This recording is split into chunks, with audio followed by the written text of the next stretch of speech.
So I've run out of money. I'm down to my last like $10, and luckily I emailed my dad a couple of days ago, and he sent me over some money, like $700. So that should, tide me over Christmas and New Year. Which I decided, by the way, that I'm going to get out of London for the Christmas period. It's so depressing here, so lonely. I don't really want to be all alone on Christmas time, so I'm going to go somewhere where there might be more friendly people. So I've looked into, holiday destinations around here, and ones that are quite cheap to get to. And so I'm going to go to Paris, first off, city of love, and try and connect with some people there.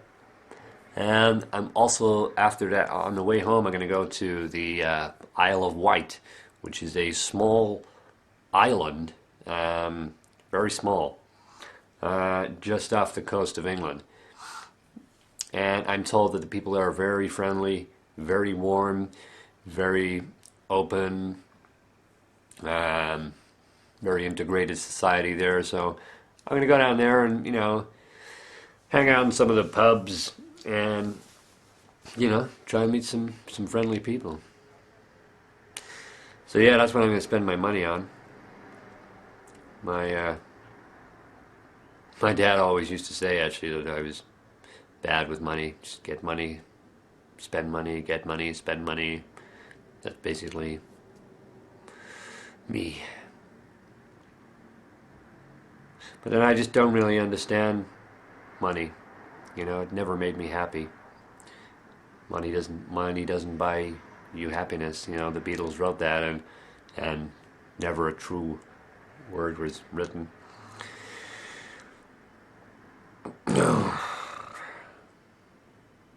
Actually, I remember when I was a kid, my brother used to get more of an allowance than me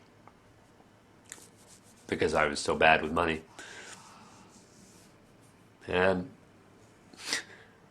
I remember actually one month he got his allowance, and Martin decided to spend his money on a sex aid. So he bought one of those, basically a vibrating vagina. And, I didn't know he had it. And one day I was just in his room just looking for a comic book or something, and I found this vibrating rubber genital under his bed. And, I picked it up and was looking at it, and, obviously there was the labia and the slit. And I didn't really know what it was. I was too young, so I just stuck my thumb in the slit and was just, working it a bit, trying to figure it out. Probably I was thinking it was some kind of like mouth, like, like a little mouth like that, and I was just had my thumb in there. And then, I found the on switch, so I turned it on, and it was vibrating, and I was like, whoa, it's cool, what is it, And sure enough, my dad walks in. And, I tried telling him, look, it's not mine, it's Martin's, it's not mine. But he didn't believe me. And, and then he thought from that moment on that I was some sort of, pervert who wasted his money on sex toys, even though I was like, 13. So,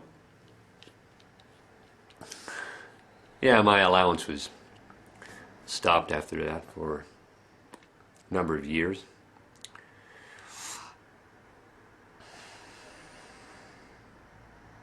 I don't see the point of those things, the vibrating vaginas. I mean,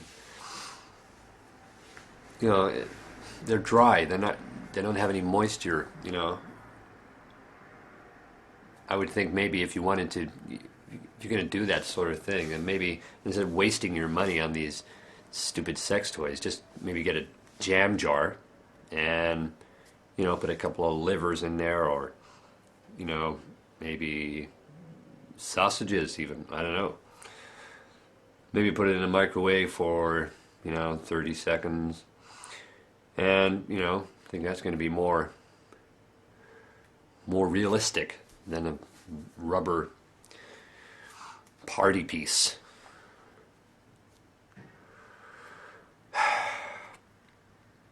So yeah, just looking forward to getting out of London. You know, it's so quiet and so lonely here.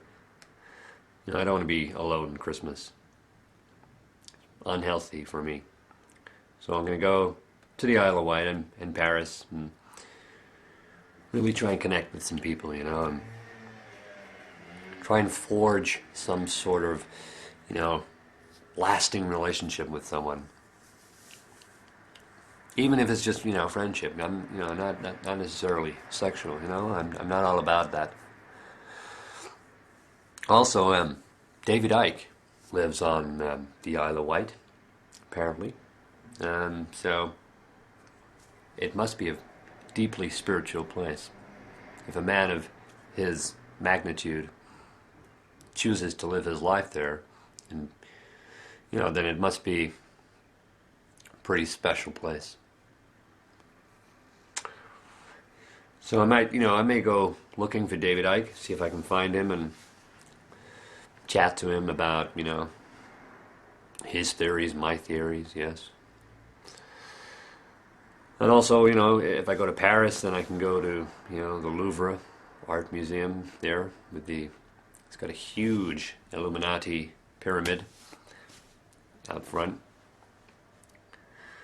But it's a see-through one. You know, you can see through it. It's glass, which ironically is, you know, the exact opposite of an Illuminati pyramid, where, you know, you cannot see through.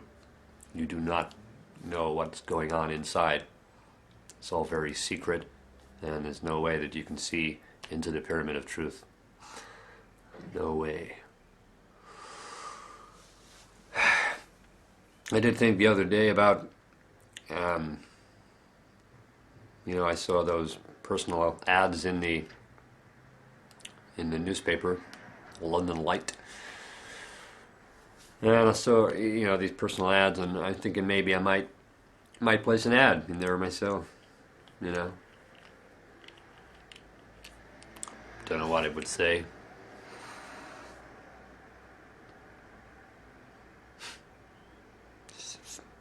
Maybe something like lonely American guy seeking attention from anybody just to feel alive again,